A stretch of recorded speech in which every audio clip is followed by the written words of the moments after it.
Hello, everyone, and welcome to Heat Vision's horror movie preview or breakdown, or as I like to call it, the Spooktacular. Yeah. I'm gonna ghost around our panel.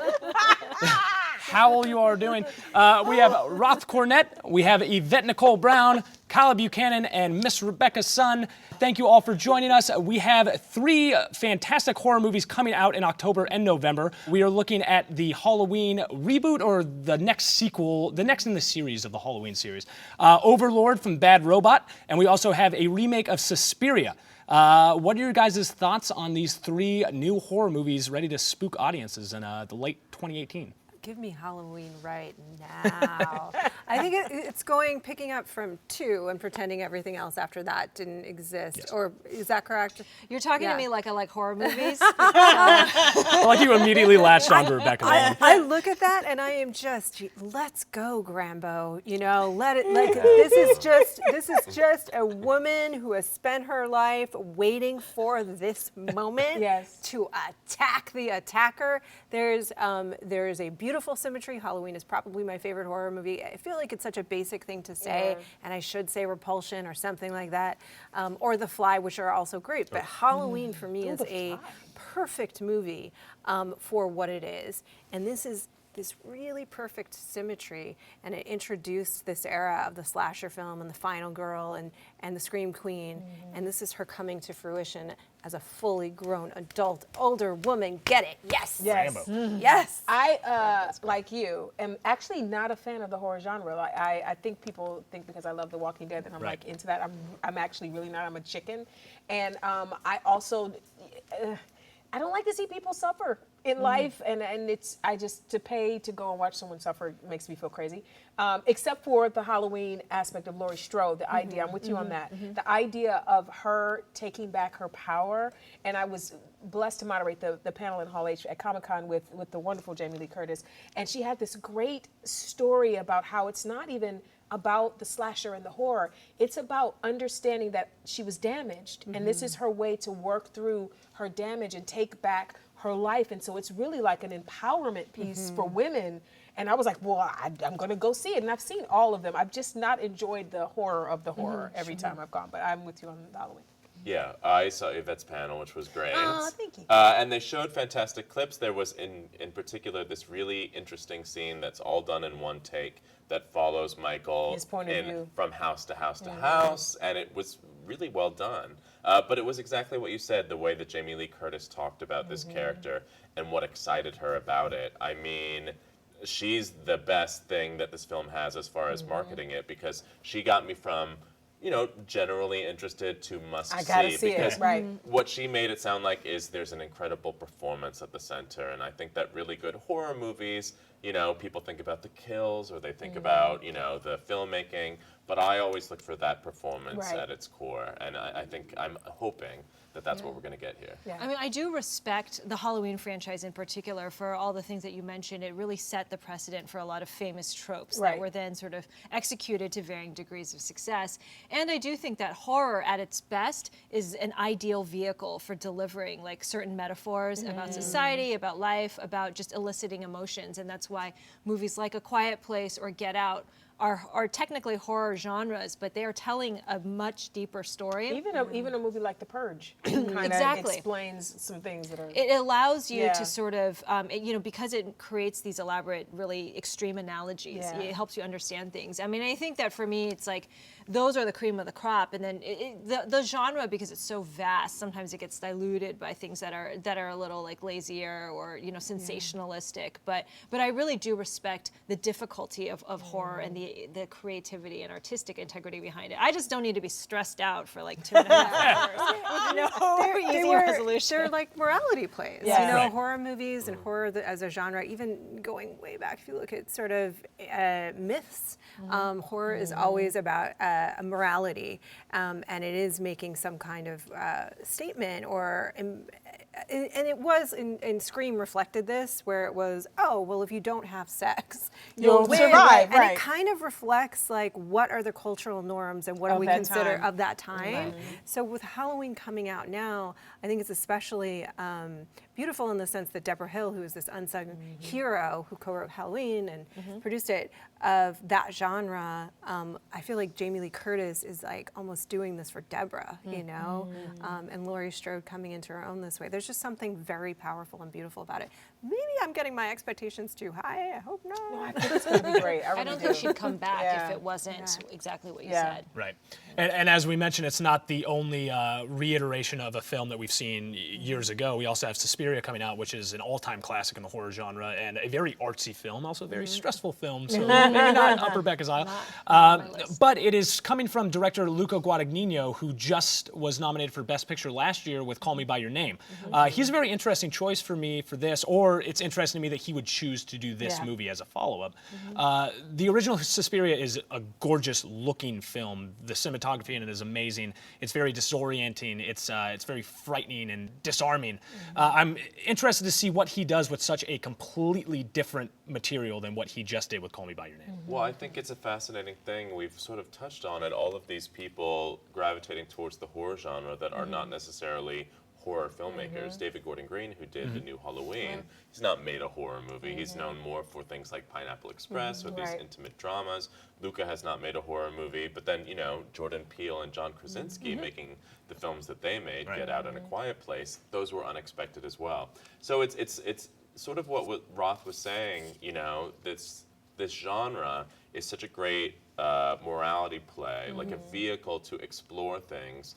And you're almost sort of cloaking it under something suspenseful and scary, but you can sneak in something too. So it's really about what does Luca want to sneak into this? Right. Stylistically, it actually feels like a really appropriate fit for this remake in the sense that the filmmaking in Call Me By Your Name is of a different era.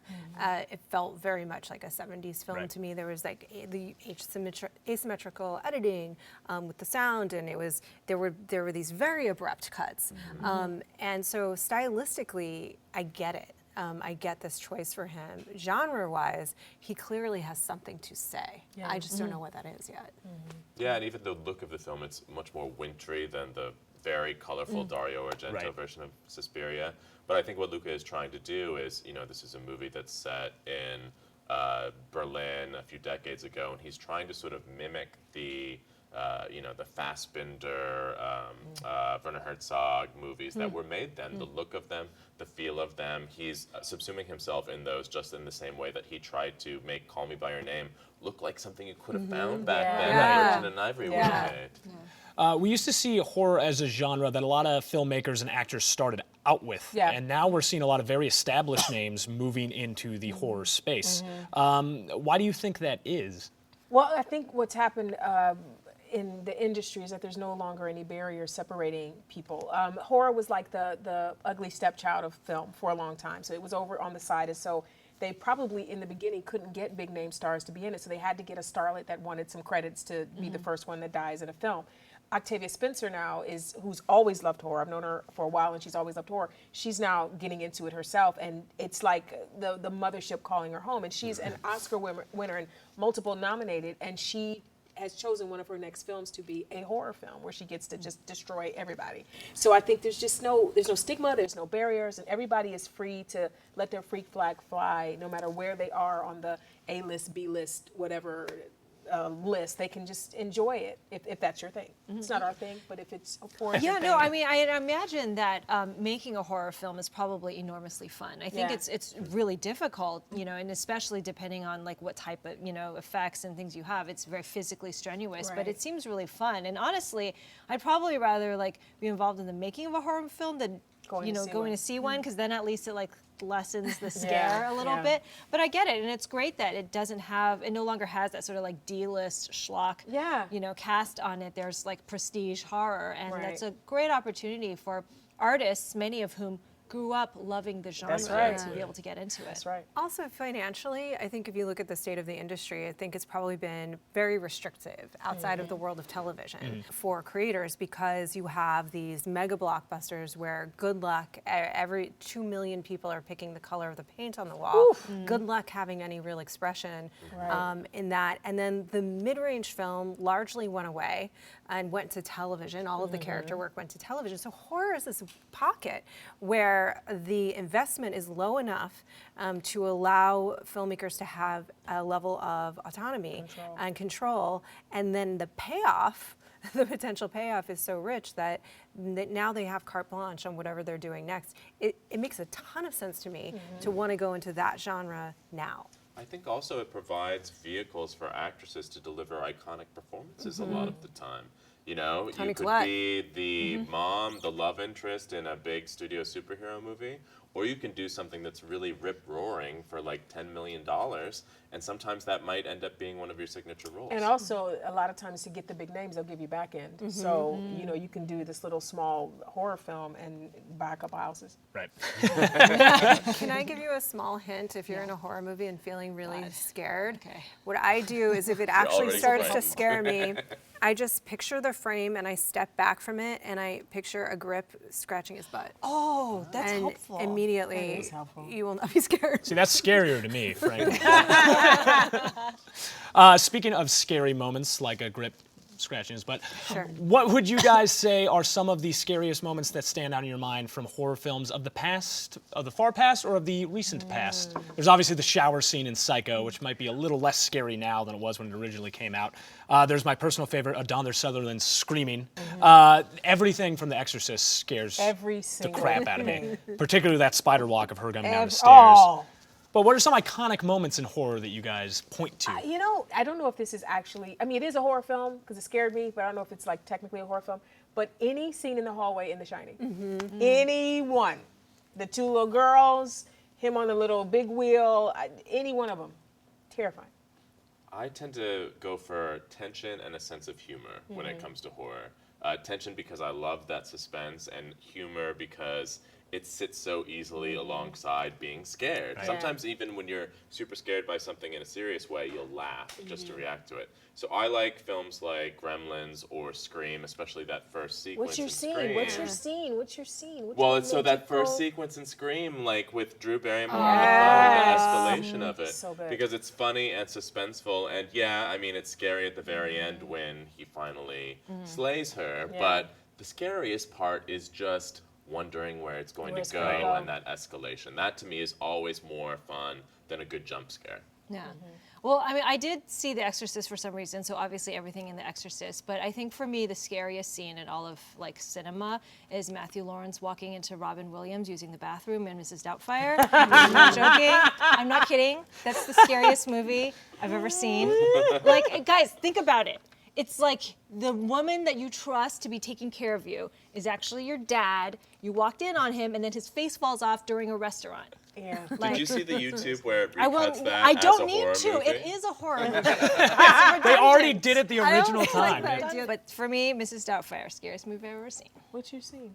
I've watched so many different kinds of horror movies, so I was racing through going, but to be honest, and I don't know that this will totally count as a horror movie, but it is to me, which is Irreversible, which Serious. for me it is a horror movie, and the way that movie is constructed is it's told backwards, and the cameras are on these wires the entire time. So it's this kinetic, moving, pacing, violent, tracing back of a very violent rape. And by the time you get to it, it's on sticks for what feels like forever. And you're with her in this tunnel, and it's one shot, and you can't escape it. And it is brutal, and it is ugly, and it is the only time in a theater I've almost fainted. But on a lighter note, You almost made me. Almost any Anything note's is a gonna be lighter note like after that. that. the Michael Myers head tilt is a delight. Classic moment. I'm scared now. This is. I know. I'm having second thoughts about doing this horror panel. What do you guys think? What's your favorite horror movie or horror scene of all time? Let us know in the comments down below, and make sure to check back here every Friday morning for new episodes of Heat Vision Breakdown.